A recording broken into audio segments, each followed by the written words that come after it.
Welcome back to part negative 2.6 of this possibly retributive series where we watch Christian apologist Tim Barnett try to dig God out of the hole he created for himself by being a proper prick, punishing Eve for doing wrong before she had any idea of what good and evil were.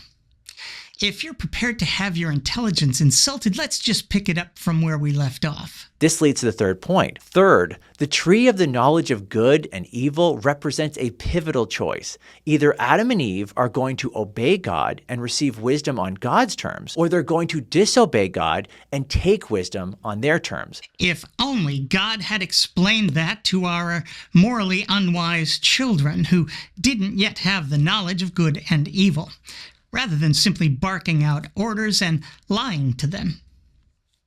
Actually, it's not just the lying, is it? It's withholding all the information regarding the consequences. Maybe if God had told Adam and Eve that they'd be bringing death, evil, and suffering into the world for everyone, forever, and helped them understand exactly what that meant, maybe they'd have made a different choice. You think? And knowing that you should obey someone, Tim, requires a certain kind of knowledge and wisdom. Like the knowledge and wisdom that it would be good to obey someone like, let's say, God, for instance. It would require that same kind of knowledge and wisdom to know that it's evil to disobey someone like, let's say, God.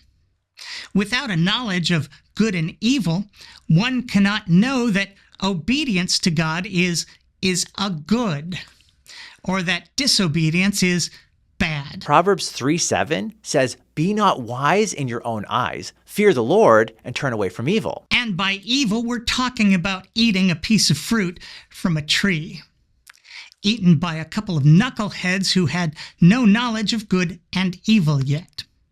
Clearly, this God guy has not 1 ounce more wisdom, let alone patience, kindness, or understanding than the little children he created, lacking moral wisdom. Now, why does it say, fear the Lord? 'Cause he's dumb as fuck, and even more malevolent than your pre-Vatican II Catholic grandmother. Well, a few chapters later, Proverbs 9:10, it says, "The fear of the Lord is the beginning of wisdom." So there are those who fear God, and there are those who don't. Can you tell which side I'm on? Those who fear God receive God's wisdom. God's wisdom contains, but is not limited to, the following: unabridged ignorance of cosmology, biology, geography, paleontology, astronomy, chemistry, sociology, animal husbandry, botany, earth science, ecology, medicine, physics, zoology, oceanography, genetics, the germ theory of disease, the female reproductive system,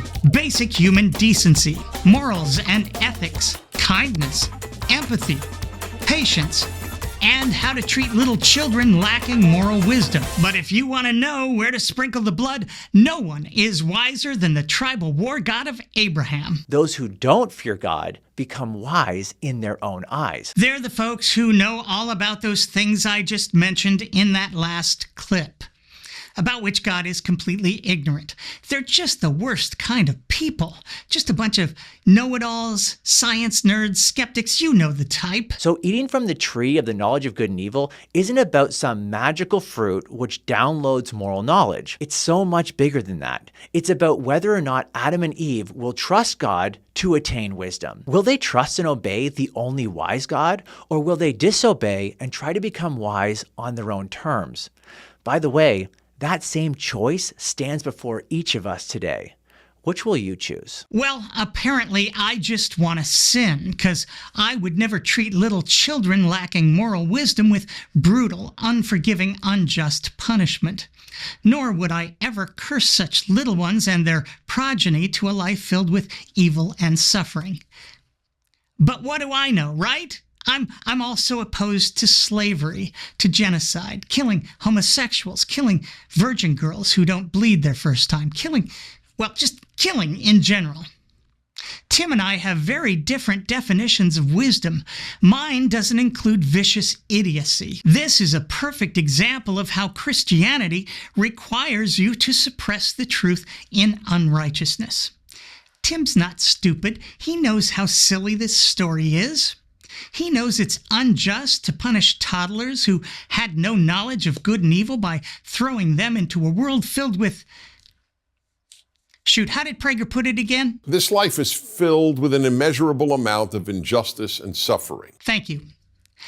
Tim knows it's not fair to punish the rest of us for what those two knuckleheads allegedly did back in that garden. Tim also knows that his all-knowing God put those two particular people in the garden because God wanted them to eat the fruit and send the world into chaos. It was all part of his plan. God could have picked two people who wouldn't have eaten from the tree. That clearly was not part of his plan. The Garden of Eden story is about two people being set up and blamed for a fall God always wanted. He made it happen. That's what being all-powerful is all about. And to do that, he put two little children lacking moral knowledge into a no-win situation. These two were beyond naive. For Hitchin's sake, Eve didn't even flinch at a serpent speaking perfect Gardenese? Edenese? East of Edenese? I don't know what they called it, but that's how clueless they were. They certainly didn't understand or have any need to fear God at that point, because wisdom was not something God was ever going to give these two. God needed them to be dumb as a bag of hammers to make his plan work. Finally, Tim, fearing a God who is clearly, demonstrably unjust and cruel, that doesn't make you wise. It makes you a coward. And it lets the rest of us know that you won't be a stand-up guy when courage is required. So I guess we should at least say, thanks for the heads up. Once again, I'm me. Thanks for watching.